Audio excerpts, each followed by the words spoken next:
Great, if you're just joining us, this is our third module of the ACS Redesign for Liberal Learning.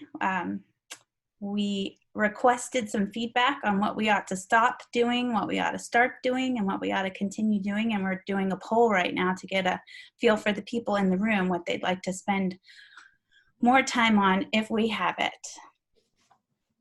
So we'll let the poll go for another 20 seconds.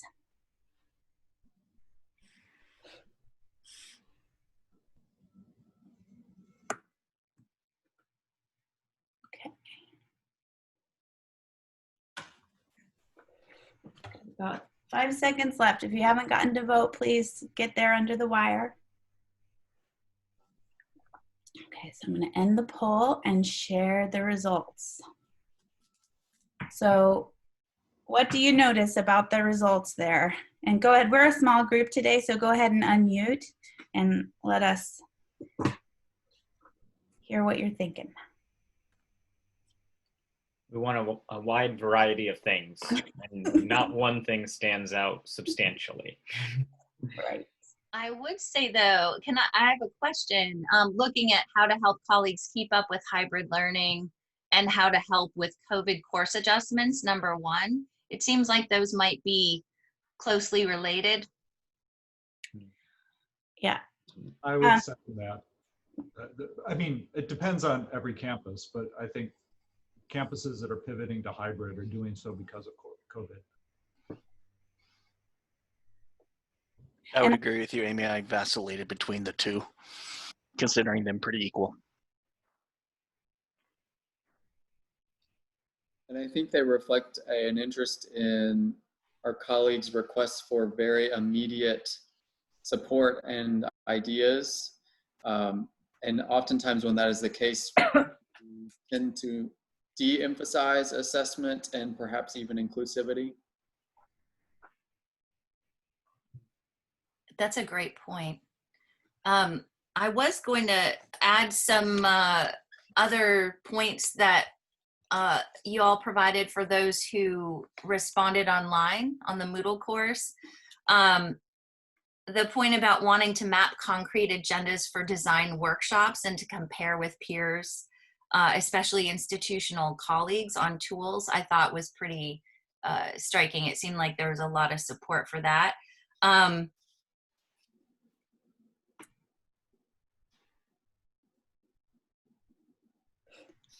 And we'll have time for that today. I mentioned we'll have a choose your own adventure. It will actually be a triple choose. You have 3 different choices.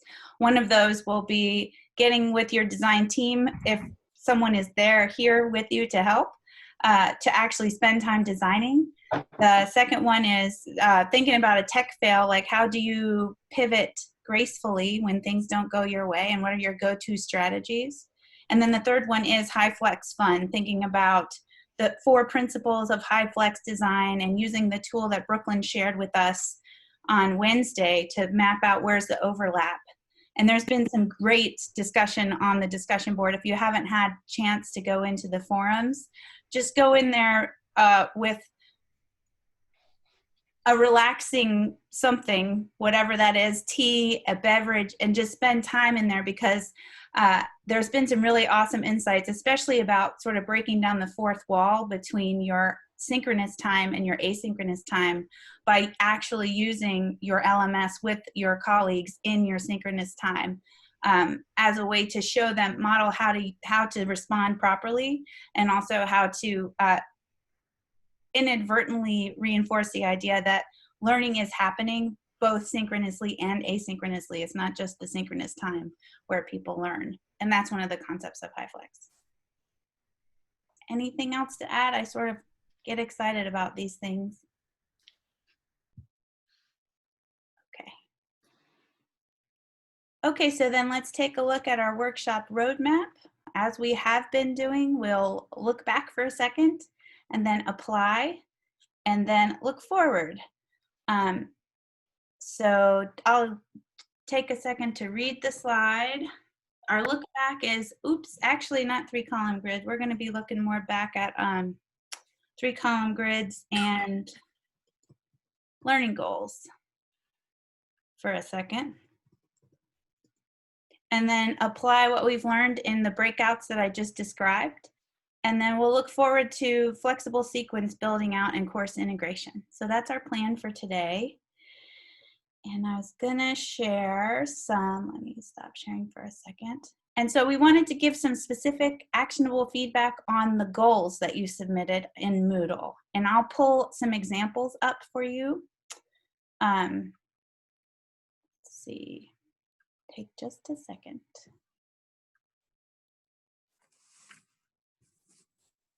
I don't know if anyone who uploaded their goals wanted to share their thoughts on those. I think it was really nice the way some of you mapped onto the significant learning. And again, I know it's developed a lot since Wednesday in terms of assessing and then thinking about activities. I wonder if anyone wants to talk about their goals and how they're evolving.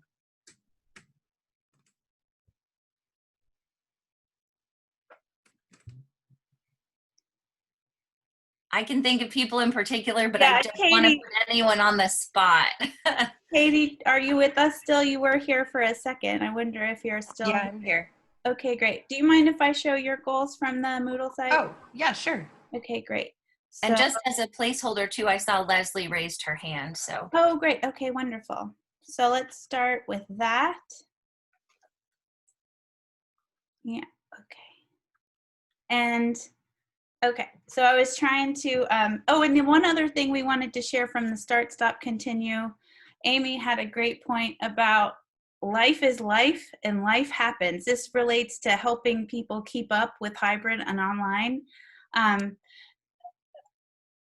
We are all quite busy right now, and whatever we are able to do will be good. The course will be available for you, even not this exact course, but a course very much like this that's audience's colleagues, academic staff, and faculty.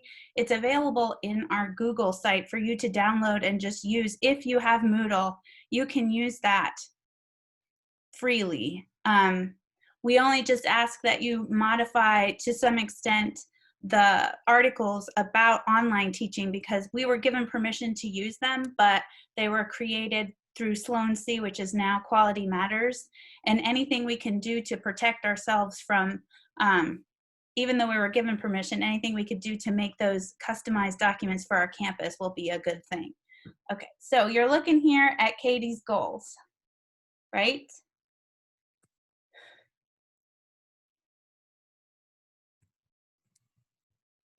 Yes. Thank you.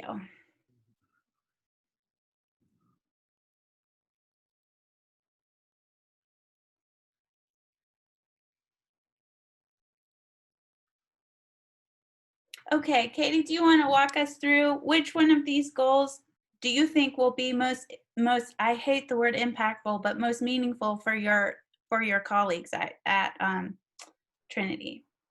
Yeah, so thinking about both the results of the poll that we did, internally and just Trinity faculty, I think it is that third one because I feel like it best blends the immediacy of how do I do this now because this is what's happening while still driving or getting to some of the just best course design principles because we can be thinking, okay, well, what made that face-to-face activity successful? What made that face-to-face activity unsuccessful? And so I think it's a nice sort of hybrid of the issues that are at hand. Yeah, and that's something that we talked about Wednesday. It's a real struggle to figure out what to do and when and how. So that's great. Something that we talked about in the large breakout that we did on Wednesday that I didn't get to reiterate in the large group is how do we guide faculty and colleagues, academic colleagues are hungry for feedback for improvement, right? But it can feel weird for us as peers to give that kind of feedback for improvement. So one trick that I used on Wednesday and that I recommend is asking people to dig more deeply into what's behind their goals, because you might say that caring, learning how to learn, human dimension, those are the more underrepresented kinds of significant learning in most sets of learning goals. And so one way to get at that would be to say, what's buried what values are buried in one goal or another, and are you willing to take the risk of being direct and open and vulnerable about a goal like participants will increase their value of a student-centered approach, for instance, right? I mean, that's in your face, right? That's really in your face. And so I understand that some of us aren't ready to take that kind of risk, and we want our goals to look more like the goals our faculty colleagues would make. But I would argue that our special value is guiding colleagues gently toward more precise goals and more vivifying goals, you know, like those goals that really keep us alive and excited for learning. Does that capture what we kind of talked about, Amy? Do you want to add anything? I want to make sure. No, I think that's great. And I believe if you had a second example, I think we're also able to talk about, I think it might have been Karen's. Yes, I do. Are you willing for me to share your goals, Karen? Sure, that'll be fine. Okay, great. Thank you. I'm sorry, because I just realized too that we're holding for Leslie. Leslie wanted to contribute as well. Okay. Right quick. Can we focus on your storytelling pedagogy online maybe? And Amy, while we're working through this example, can you go in the Moodle course and pull up Leslie's goal so we can toggle quickly there afterwards? Let's see, I'm gonna share these with y'all. If anyone knows how to toggle between things you're sharing without stop sharing, I am so game to learn that. Let me see if I can make them bigger. I think you can say share something new and go directly to a different screen. Ah, thank you, Karen. Anyway. Okay, so we're focusing on your pedagogy, storytelling pedagogy online, right? So I'm a faculty member and not a trainer, so I gotcha. Workshops I would offer would be more specific to whatever expertise I have to offer. Beautiful. So then we'll shift to the psychology one, if that'll be more comfortable. Either one. Okay. So take a minute to absorb these goals.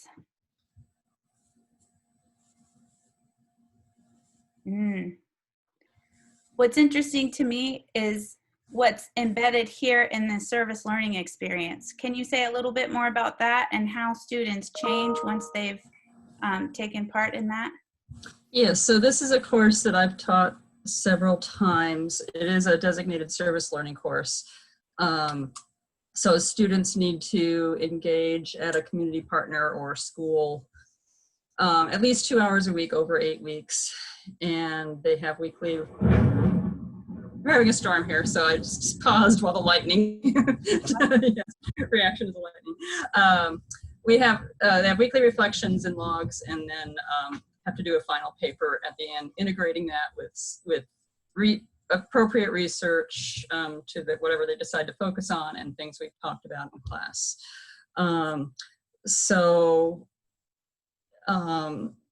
Trying, one of my challenges right now is figuring out how to do that in an online environment. I think it's still possible, but that is a key part of the course that ties everything together, and it's really meaningful to the students. It really brings the course alive. A lot of them continue the volunteering afterwards, and they do get new insights from it's reciprocal, so they do get new insights from the course that influence how they observe the children or adults at the sites, as well as vice versa. So I really want to keep that. Right. And so when you say you're struggling with that part, do you mean the actual physical students going to observe? Yeah, well, if we're in an online environment, if we're still under distancing in an online environment, it may be that if schools are open, students can go and interact directly, but we may also be in a situation where, service has to be conducted online. Or there's not access to places. They don't want volunteers coming in. So that's the challenge now, is figuring out that uncertainty and how to incorporate service learning so that they have the chance to have observations that they can integrate. Have any of you been supporting colleagues who are doing internship experiences online this summer? And what ideas do you have?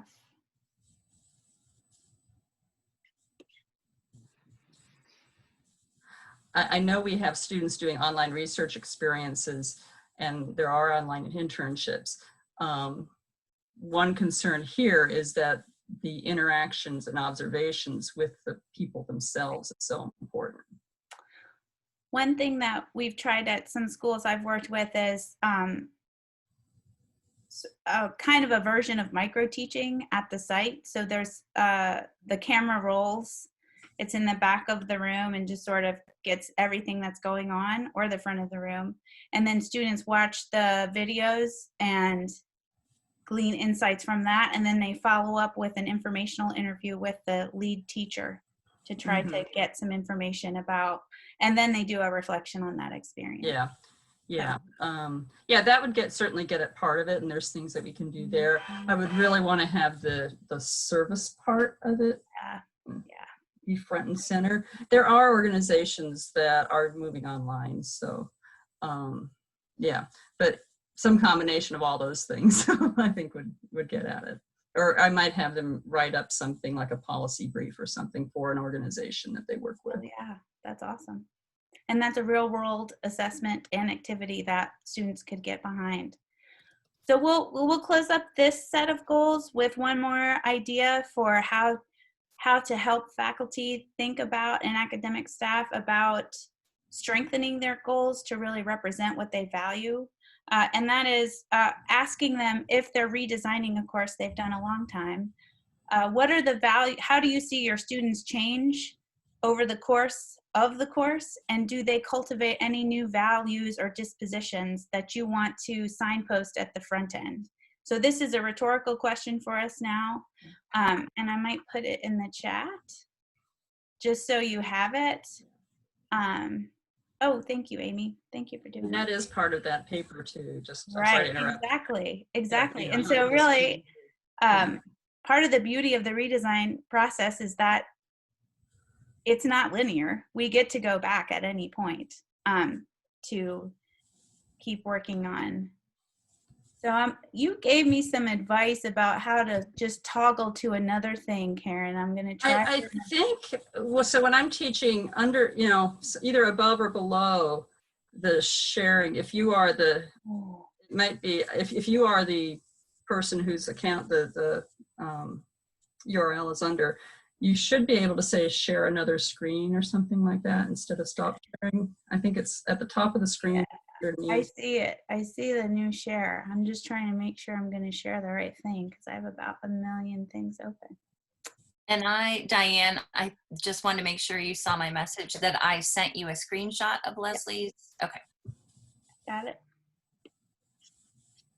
I'm going to get it. It's going to happen. Also, my phone is ringing right now. Diane, you're welcome not to share it because I actually have forgotten what I was going to say about it. Oh, okay. Well, you know what? I think I actually used some of your goals in a 3-column grid example. So we're going to get there in just a second. Let's see. Okay. So let's keep moving. Just a little to sum that up. Goals, situational factors are important, but goals are like the bedrock, as you know. And so don't resist going back to revisit them when you need to. And so here's a 3-column grid example. I hope you're looking at the PowerPoint. I believe you are, right? And I can make it bigger so you can see it. Okay. So here's an example. Now that's pretty big, right? So here's an example of a 3-column grid, which is what you've been working on. And I used some of Leslie's goals to build out a 3-column grid. And you'll see some familiar assessments and activities from our course.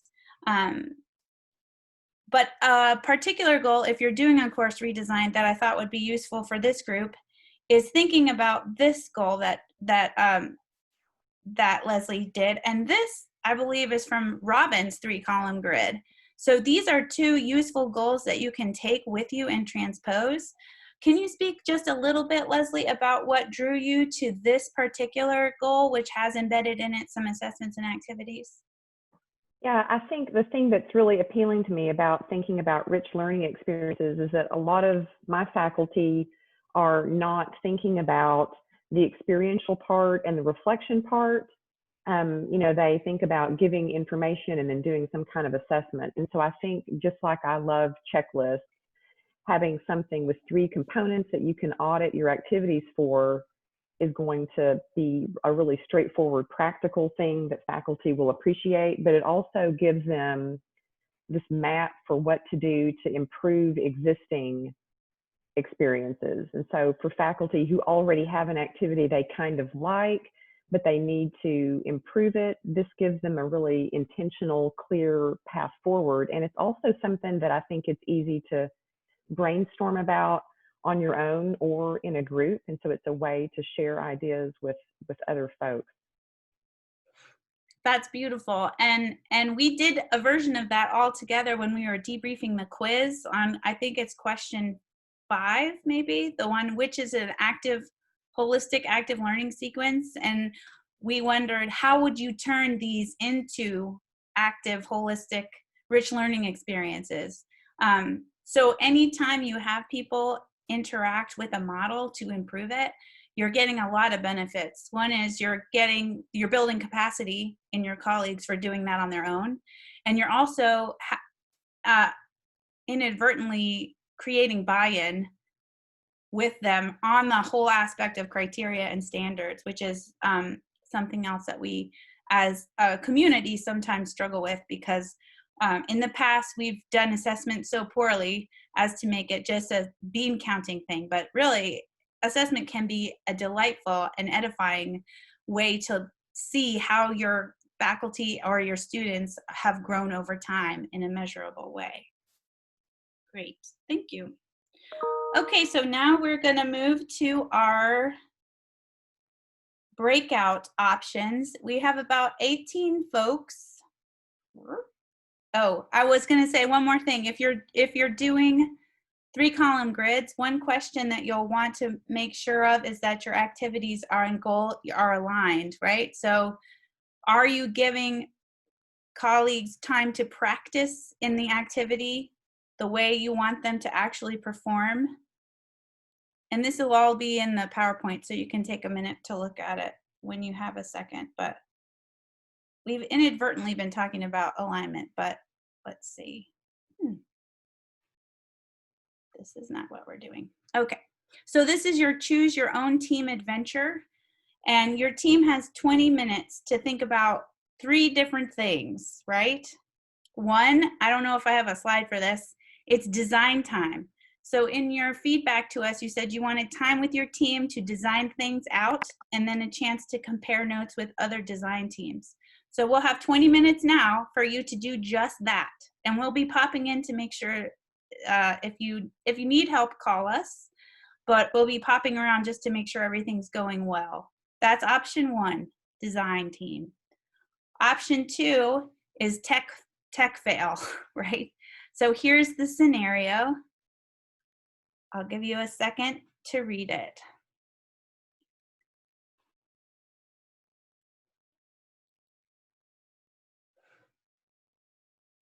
So you're trying to use breakout rooms and it doesn't work. I hope I'm not jinxing us right now. In fact, we might need to articulate the plan B is if it doesn't work, you guys get your teams together in another format, either in the Moodle course. Actually, in the Moodle course, I've set up forums for Tech Fail and HyFlex. So if you need to regroup, there's a forum there for you to talk to one another and or email or text or a Zoom yourself. That's the plan B. I hope I didn't jinx us. Okay, and then now imagine that you've hopped back in time and you have time to plan. What do you do?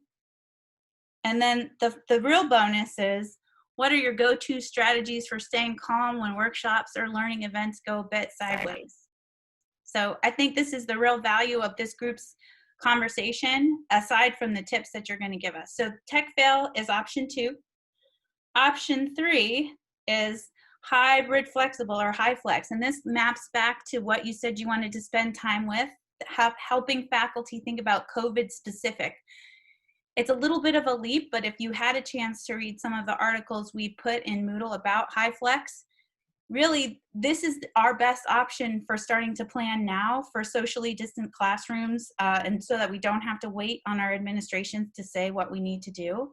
And here are the 4 principles that are baked into hybrid flexible. And there's a beautiful planning grid that Brooklyn shared with us, and I'll put that link in the chat. So these are your, right click, let's make sure we're clear on these 4 aspects of hybrid flexible values. So take a second to read about learner choice, equivalency, reusability, and accessibility, and then we'll circle back on the ones that you want to talk about the most.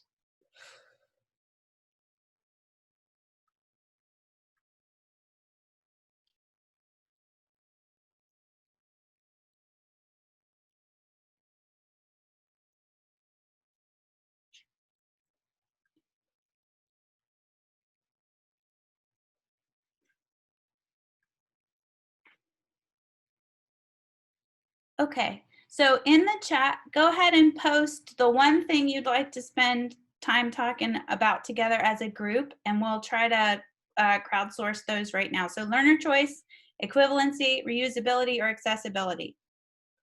If I was a better person, I would have numbered these. So all you would have to do is put a number in there, but I am not a better person, so we'll go with the phrase.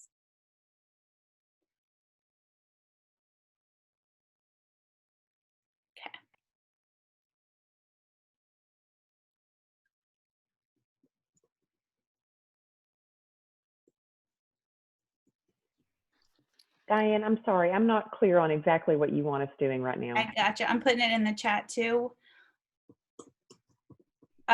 There's 4 different elements of HyFlex here, and I was trying, for the sake of time, to focus our conversation in on the one that most people want to talk about. So I'm asking people to put in the chat which one is most compelling to them. And it looks like so far, learner choice or equivalency, number 1 and number 2 are, oh, no, we have one. Reusability is making a surge too. Yep, it is. Okay, let's see. Love it.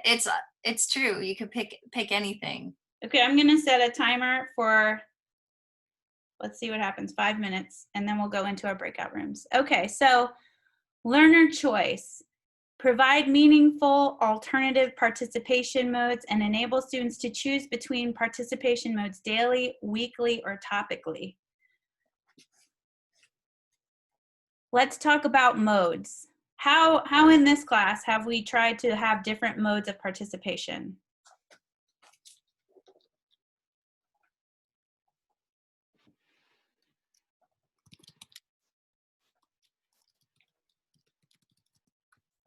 Well, I'll just say you've been very kind in making people who can't keep up with the work.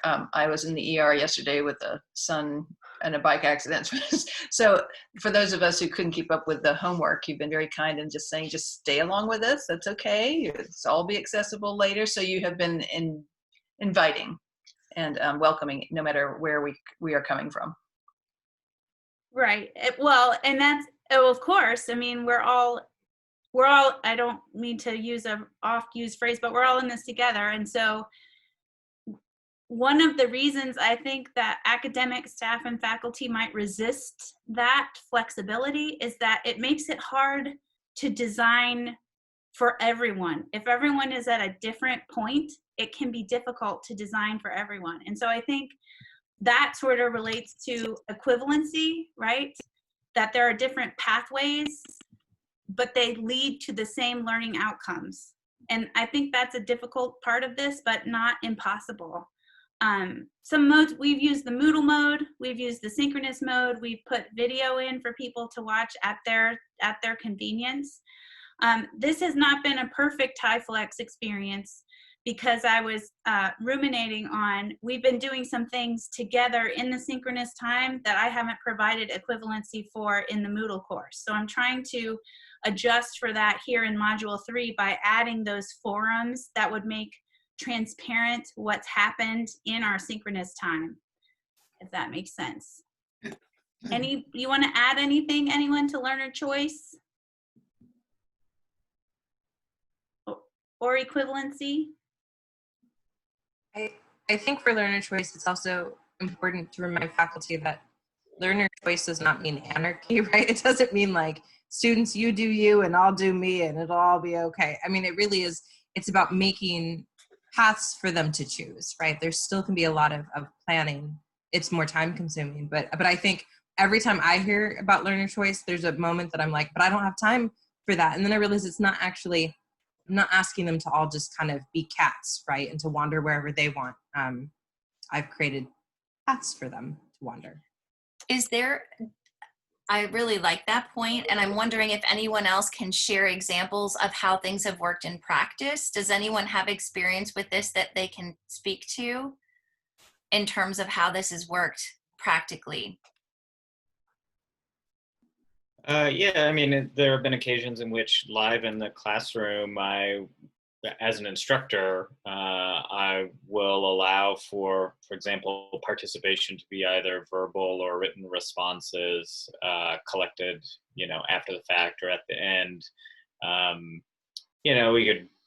We could debate about what skills we want students to work on, but if I'm okay with either pathway, then those two options are fine with me. Great. I have a really weird example because I've been thinking about where does HyFlex happen in our lives already? And I know that this group might not be big into sport ball, but I am almost a fanatical college football fan. And so I was thinking college football is a little like HyFlex, right? There's people who watch it, who go to the stadium and watch it. Who knows if that will happen this year, right? There's people who participate in it, right? They're actually playing the game. There's people who watch it live on television. And then there's people who record it and watch it later so that they can skip through the commercials, right? So I know it's not a perfect example, but I think the more lived examples we can come up with, HyFlex. Of course, there's no test on the football game after it's done, right? Unless you're like a 12-year-old boy and you have friends. I don't know if you've ever heard some groups who are really into sports are typically younger male who identify as male. They have very intense conversations that almost feel like quizzes about sports. So that's an example. I also, in your feedback from Stop, Start, Continue, you said, don't stop doing this, but I'm sometimes reluctant to write in the chat because I don't want to be called on. And so I think if we're doing HyFlex, we might even give a code to our colleagues which says, if you don't want to be called on, put a little asterisk by your comment, and then you can amplify it, but then don't put the person on the spot. I really like that too, because I had this happen in spring where in the class I was teaching, I had a student who's very silent in the in-person classroom, but when it moved to online, they were just, they lit up and they were very communicative, not verbally and synchronously, but they would chat and then they would be active in the forum. So I found that fascinating because the student who was otherwise not necessarily, didn't seem engaged, became a person online who seemed to be the most engaged. I thought that was fascinating. And I think it gets to some of these ideas about maybe other ways of allowing for the same type of skill to be demonstrated by students. So there are some questions and responses in the chat. So let's take a minute just to absorb those to close up this conversation about hybrid flexible or HyFlex. And some people on the small college listserv and pod are specifically they're not using HyFlex because it's a little bit of a loaded term. They're coming up with different, I don't remember what the term is, but they're coming up with different things to call it. So that might be a strategy that works for you. Let's see.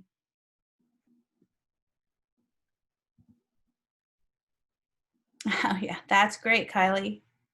Kylie has a good example in the chat of yoga classes, right? There's some there, you can do them online at the same time, or you can access them later. I guess the test is if we can do a downward dog without our hamstrings popping out the back of our legs. Just kidding. Yay. Oh, okay. Kylie, do you want to, let's see. Oh yeah, socializing is definitely high flex. I don't record my socializing on Zoom, Jordan. I try not to either. Yeah, I'm right. not the blackmail type. In fact, we had, for a couple of weeks in our center, we had like Friday social times, and we encouraged people to bring whatever they wanted, but nobody, it was very constrained. Nobody really cut loose. There are departmental Zoom meetings going on. So let's finish up about, there's a question about drift. I think that was going on, a conversation between Emily and Katie and Amy about, if you're providing multiple pathways, how do you know that students are on the path, right? I'm getting a weird Hansel and Gretel image now, but how do you know that they're with you if you're giving them multiple pathways? What do you think? I think you give them benchmarks about when things need to be accomplished, and then check in if they don't meet the benchmarks. Mm-hmm. That's great. Thank you, Aditi. Good. Okay, so now, so you understand your charge. You get to pick one of three. I made the breakout rooms beforehand. And so I made them based on our first day, which had teams from 2 different places, and we can modify as we need to. Right, because a lot of us are not able to be here synchronously today. So I'm going to open the rooms, and those of you who just want the time to work on your stuff, we're going to come back here at noon. So come back at noon, and I'm going to open the rooms and invite you in.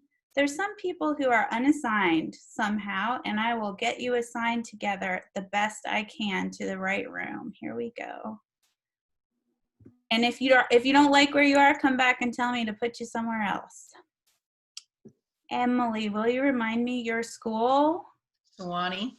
Okay, great. I'm with Jordan. Yes. In breakout room 4.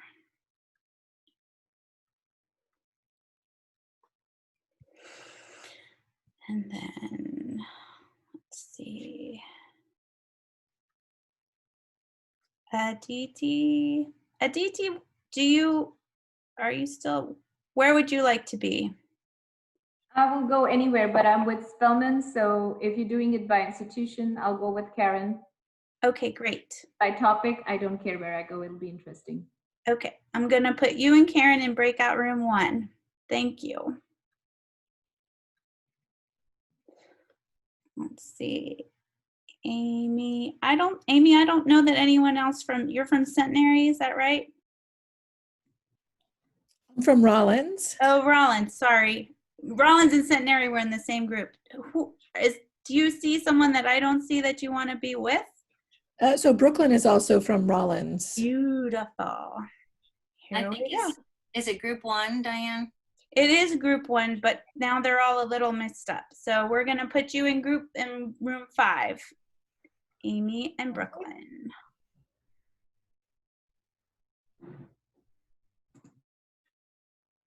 And then Kylie. I'm Richmond, but I don't have anyone else here with me. Would you like to be in a group with Ben and Christy, who also are singletons right now? I think Christy, sure. Though. Let's try that.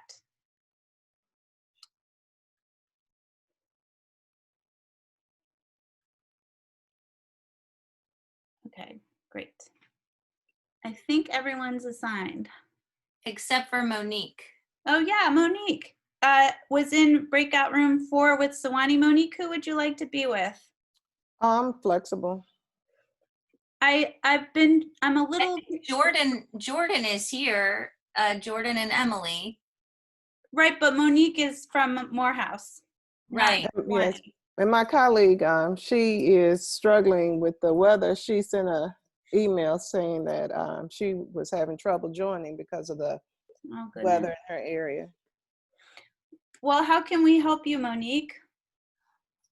I'm literally just, I was catching up with the work content. I'm a little discombobulated. We had death in my family yesterday, but I'm trying to stay focused and distracted. So I'm really, if I can just be an interloper and listen, I'm good for that today. I'm so sorry to hear that. Oh, thank First of you all, but very much. what about the last group, Diane, with the other kind of individuals from their institutions? That way, I think there are 4 of them and they can have a good discussion. Okay.